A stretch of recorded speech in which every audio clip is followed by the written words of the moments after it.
사랑합니다. 축복합니다.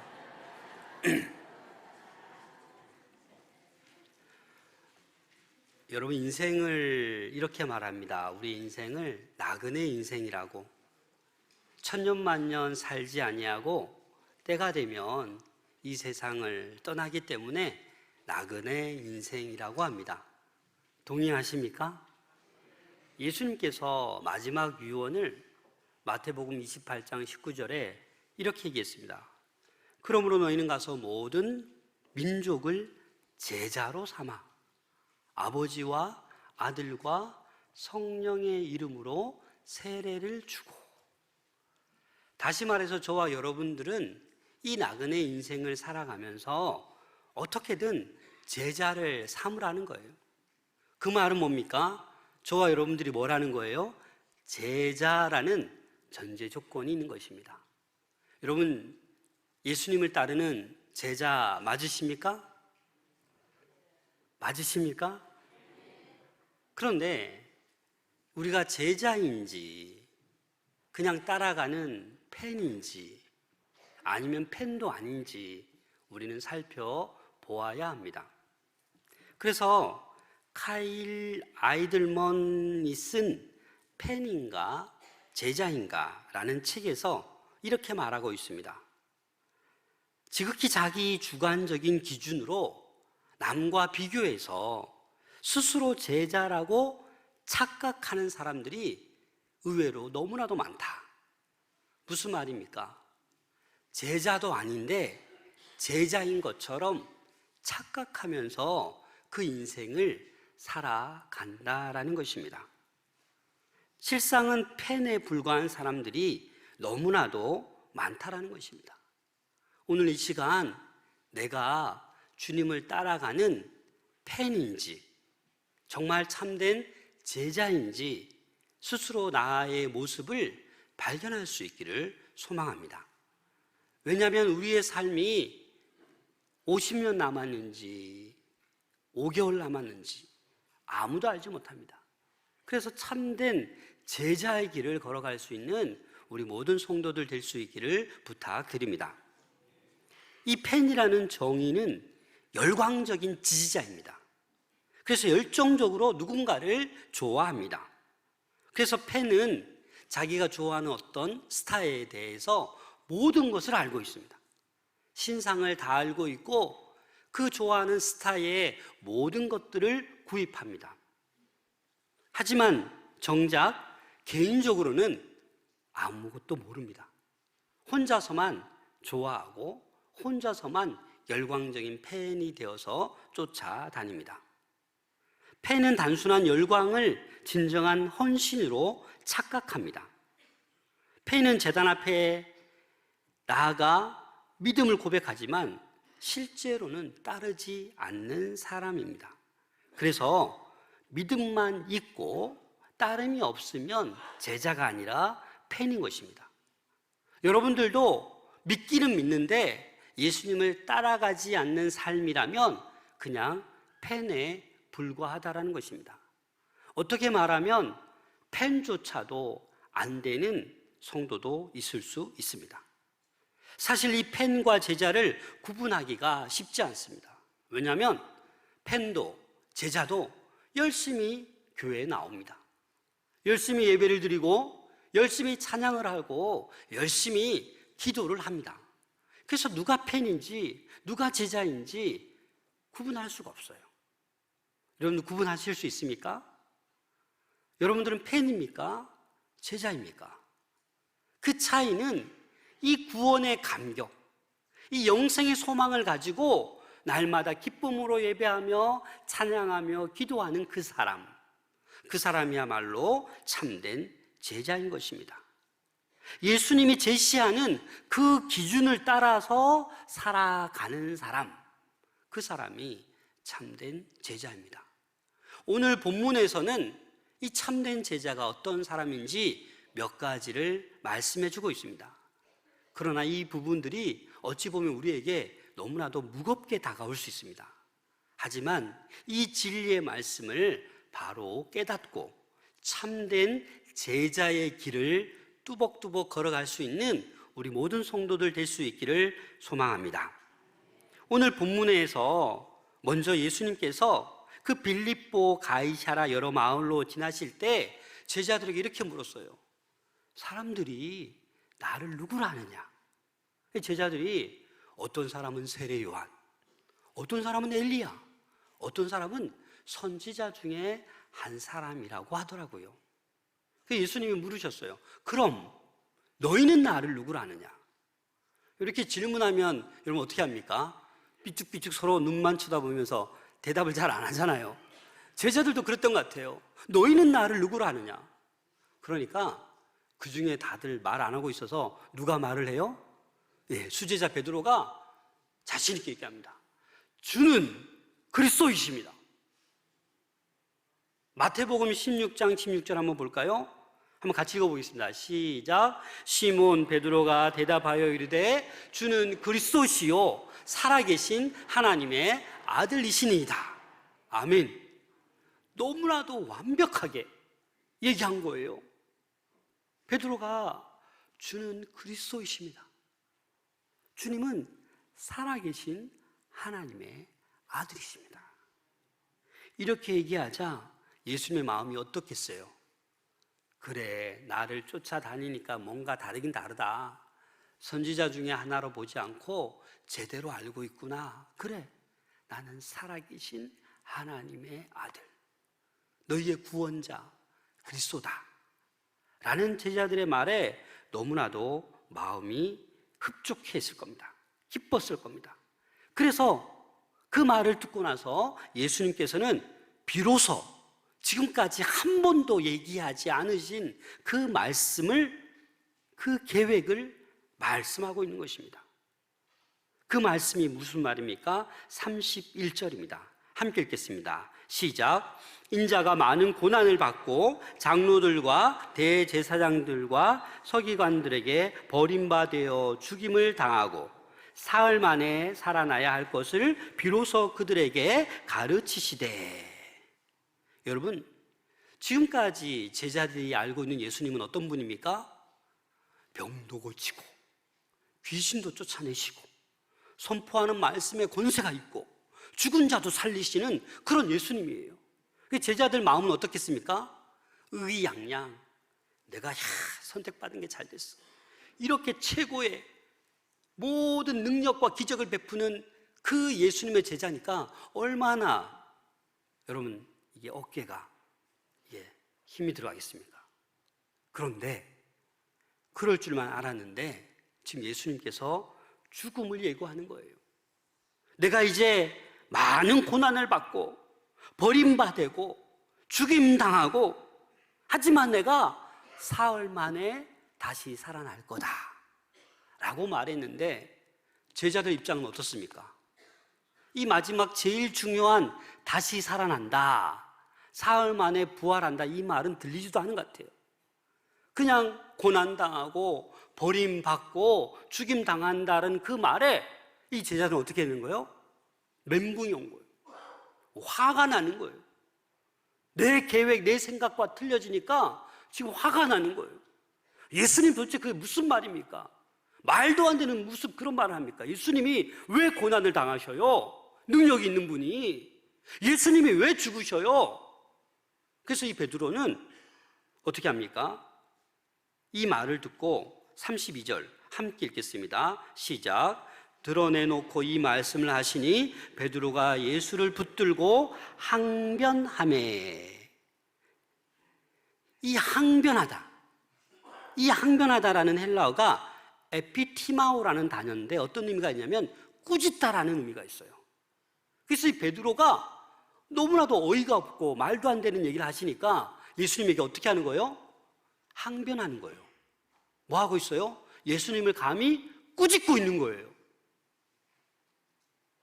이 꾸짖다, 에피티마오라는 말은요, 붙잡아서 자기 쪽으로 당겨서 막 꾸짖는 거예요.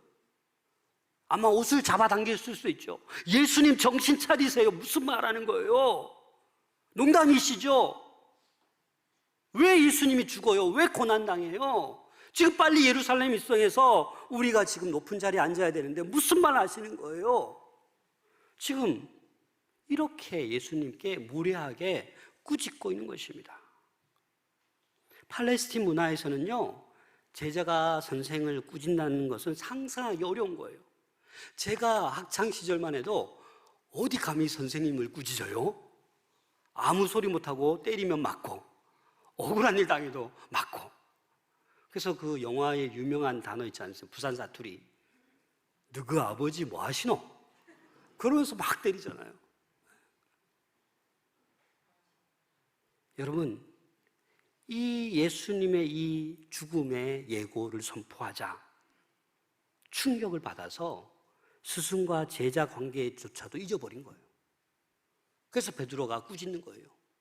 그러자 예수님도 어떻게 합니까? 예수님도 동일하게 꾸짖고 계십니다.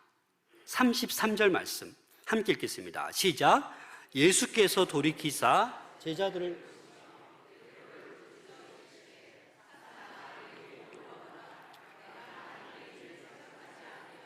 도리어 사람의 일을 생각하는도다 하시고, 예수님은 베드로를 뭐라 지금 부르고 있어요? 사탄아, 물러가라 라고 얘기하고 있어요. 왜 갑자기 베드로가 사탄이라고 불림 받게 되는 것입니까?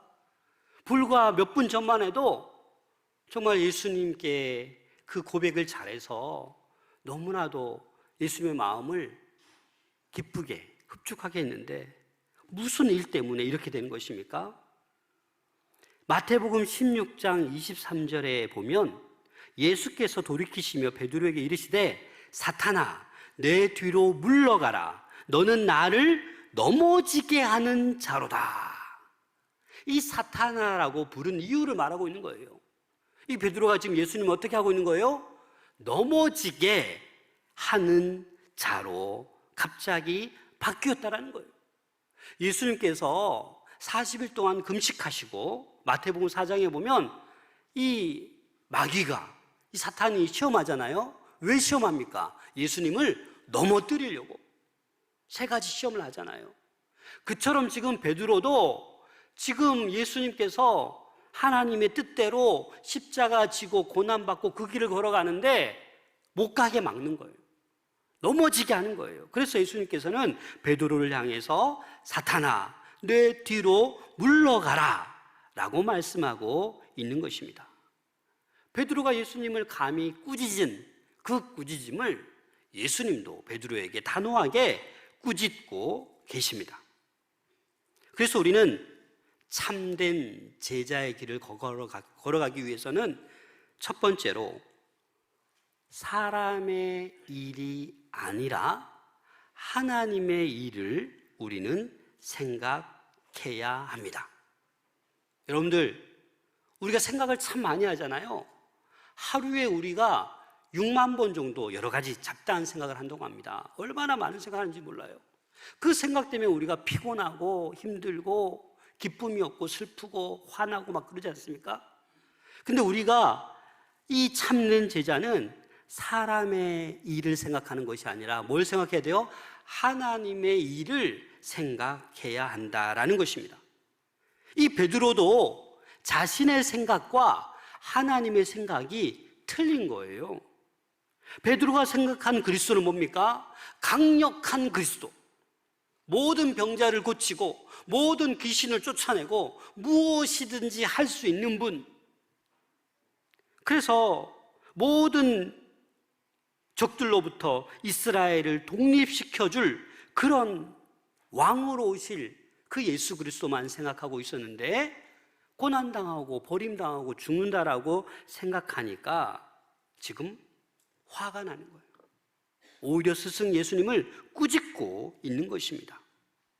여러분, 진정한 그리스도가 되는 길은 그냥 고난과 십자가 죽음을 향한 그 길밖에 없습니다. 예수님이 하나님의 뜻대로 진정한 그리스도가 되는 길은 그 길을 걸어가야만 하는 것입니다. 이게 바로 하나님의 일인 것입니다. 근데 베드로만 이렇게 말한 것이 아니라 바울도 이렇게 말했습니다. 고린도전서 1장 23절 함께 읽겠습니다. 시작. 우리는 십자가에 못 박힌 전하니 유대인에게는 꺼리끼는 것이요 이방인에게는 미련한 것이로되. 바울도 십자가에 못 박힌 그리스도는 유대인에게는 꺼리끼는 거라고. 다시 말해서 넘어지게, 걸려 넘어지게 하는 것이다 라고 말하고 있는 것입니다. 사실 우리들도 신앙생활하면서 이 베드로처럼 생각할 때가 많아요. 자신이 생각하는 것을, 그리스도의 모습을 예수님께 투사합니다. 그래서 나의 욕망이 빚어낸 그리스도만을 고집합니다. 내 구미에 맞지 않으면 다 거부해버립니다. 더 이상 하나님의 일을 생각하는 자가 아니라 사람의 일을 생각하는 자가 됩니다. 그래서 교회에서 무슨 일을 하더라도 하나님의 일을 생각해야 되는데 자기의 생각, 자기의 일을 생각하는 것입니다. 여러분, 집에서 TV 볼 때 여러분 손에 뭘 들고 보십니까? 리모컨 보잖아요. 리모컨으로. 그래서 요즘은 리모컨 그 채널이 너무너무 많아요. 저도 모처럼 이렇게 쉴 때는 리모컨을 딱 들고 이렇게 계속 돌려요. 그럼 제가 좋아하는 스포츠, 동물의 왕국 다큐멘터리 나오면 딱 스탑해서 봐요. 또 재미없으면 또 뉴스 보고. 이렇게 내 손으로 리모컨을 컨트롤합니다. 내 구미에 맞게 보고 싶은 것 봅니다. 우리는 신앙도 그렇지 않는가 생각해 봐야 됩니다. 하나님의 일을 생각해야 되는데 내 사람의 일에 생각을 하면서 내 구미에 맞게 신앙생활 하려고 합니다. 그래서 내 생각과 조금 다르면 그냥 외면해 버립니다. 더 나아가서 아멘도 안 합니다. 누가 이 자리에서 기도를 하든지 그 기도에 하나님 그렇게 되기를 바랍니다, 믿습니다 해서 함께 아멘해야 되는데 어떨 때는 아멘하고 나랑 좀 관계가 불편해요. 그러면 여기서 기도하면 뭐예요? 대표로 세워서 하나님께 지금 나를 대표해서 모두를 대표해서 기도하는데 아멘을 안 하고 입안에서 노멘 하고 있어요. 그게 우리라고요. 우리 하나님의 일을 생각해야 되는데 사람의 일을 생각하는 거예요. 대표 기도자는 항상 누가 설교하든 설교자를 위해서, 찬양대를 위해서 기도해야 되는 거예요. 그런데 기도를 안 하면 어떻게 되는 거예요? 자기 구미에 맞게 기도 안 하게 되면 안 되는 것입니다. 그래서 우리는 참된 제자가 된다라는 것은 뭐예요? 사람의 일이 아니라 하나님의 일을 생각해야 합니다. 저도 주일이면 아침에 또 새벽에 늘 우리 기도자, 또 봉헌위원, 안내위원, 또 주방에서 또 주차로 교사들 찬양대 위해서 기도합니다. 이 예배 들어오기 전에 찬양대실에 제가 왜 걸어갑니까? 기도하러 가죠. 그래서 우리는 이 예배를 위해서 모든 성도들이 기도할 수 있기를 소망합니다. 그게 하나님의 일이에요. 내가 뭐 마음이 안 좋다고 기도 안 하고, 이건 내 구미에 맞게 사람의 생각을 하는 거예요. 또 두 번째, 참된 제자가 되기 위해서는 자기를 부인하고 자기 십자가를 지고 예수님을 따라가야 합니다. 34절 말씀 함께 읽겠습니다. 시작. 무리와 제자들을 불러 이르시되 누구든지 나를 따라오려거든 자기를 부인하고 자기 십자가를 지고 나를 따를 것이니라. 예수님께서는 누구든지 나를 따르려거든, 다시 말해서 다 오픈, 다 열어두셨어요. 그러나 조건이 하나 있습니다. 자기를 부인하고 자기 십자가를 져야 한다라는 것입니다. 여러분, 자기를 부인하는 것이 무엇입니까? 내 뜻이 아니라 하나님의 뜻을 우선시 여기는 것이 하나님의 뜻을 따르는 거예요. 여러분, 항상 내 뜻과 하나님의 뜻은 충돌하게 되어 있습니다. 그럴 때마다 정말 자기를 부인한다라는 것은 내 뜻보다 하나님의 뜻을 우선시하는 게 자기를 부인하는 것입니다. 그래서 우리는 날마다 기도하며 이게 내 뜻인지, 정말 하나님의 뜻이 무엇인지 우리는 분별할 수 있어야 합니다. 또한 자기 십자가를 진다라는 말이 무엇입니까?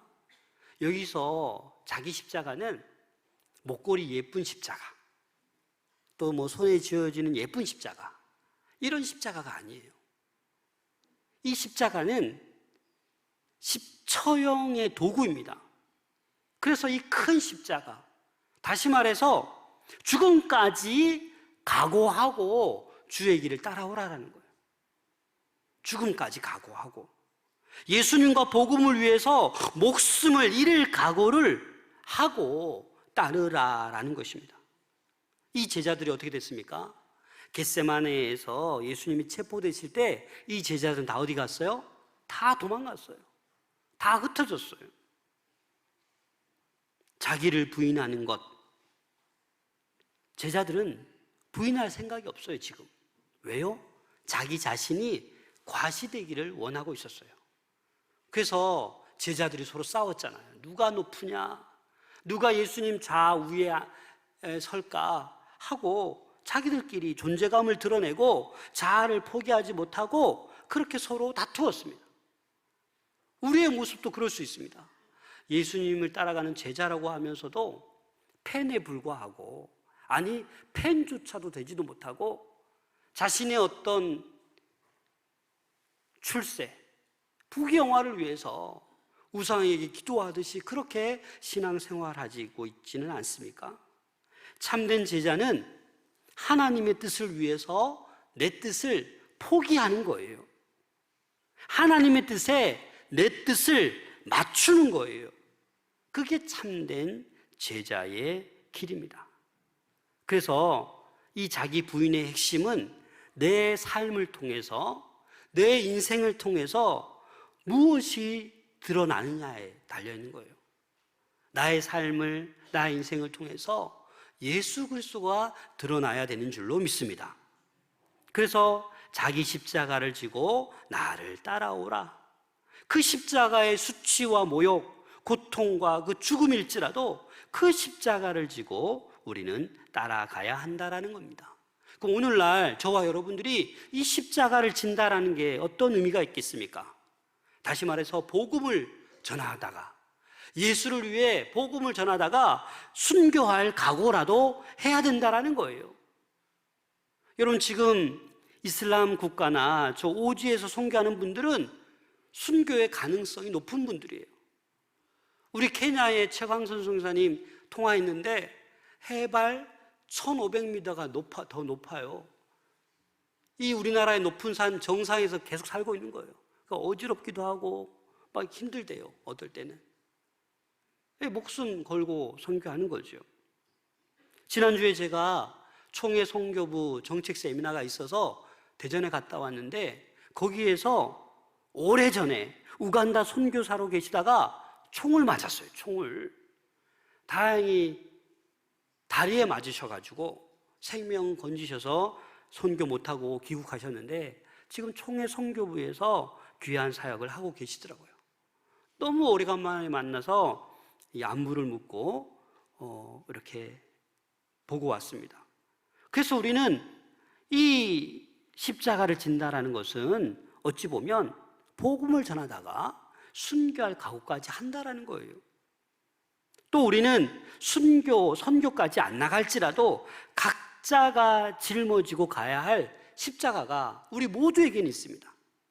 어떤 사람은 육신의 질병, 어떤 사람은 마음의 아픔, 어떤 사람은 물질적 어려움, 어떤 사람은 갑자기 희귀병이 걸려서 그 희귀병이 십자가가 될 수 있어요.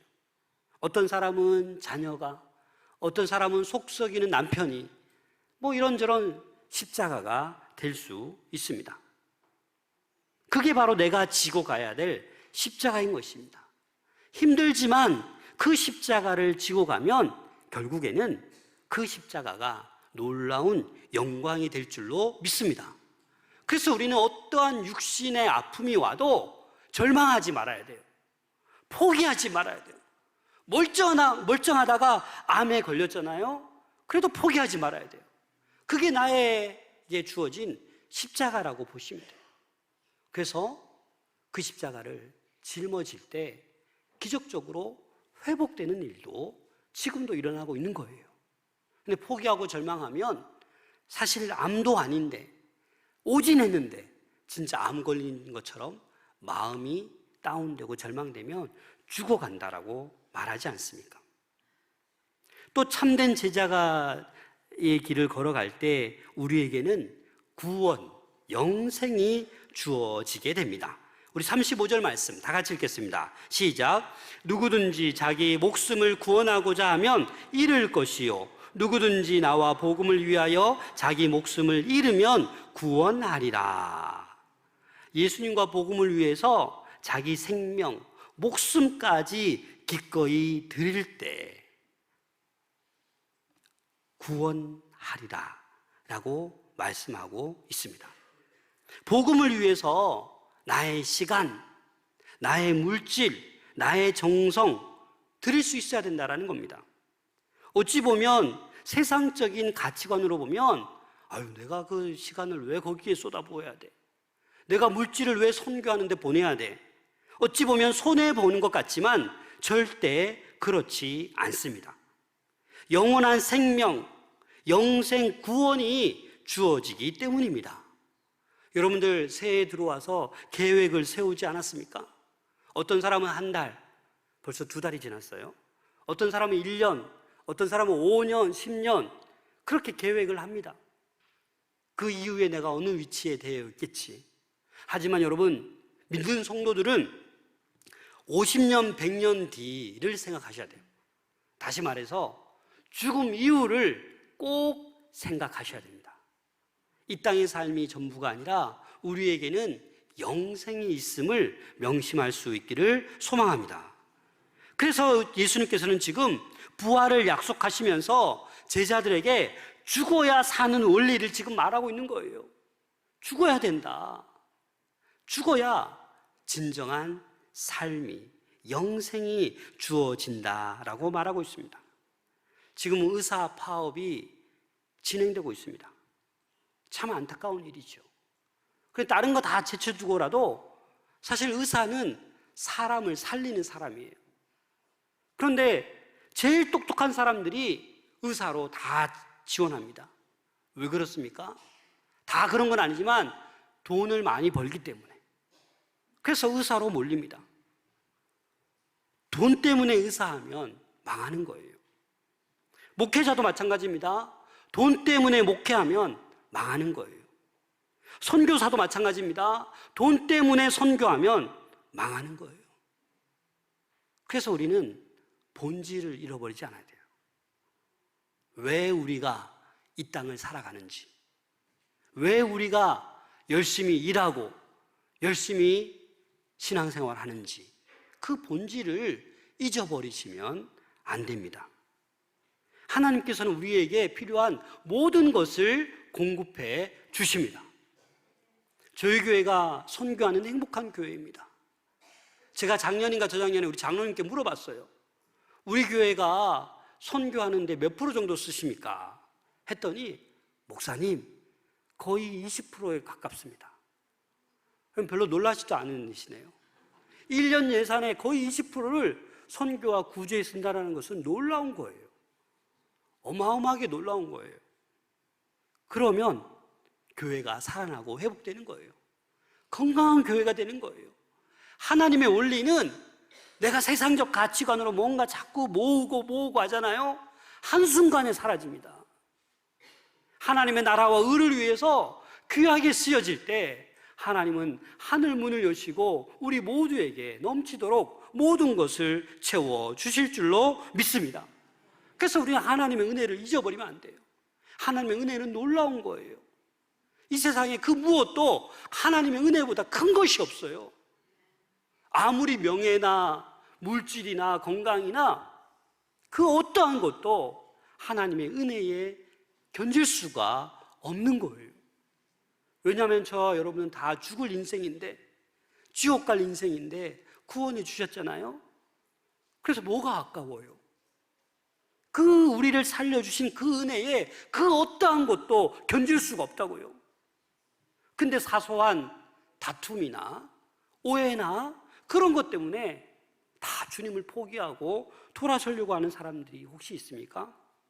하나님의 은혜를 기억할 수 있기를 소망합니다.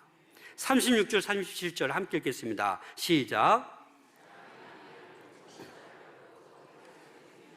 무엇이 유익하리요? 사람이 무엇을 주고 자기 목숨과 바꾸겠느냐?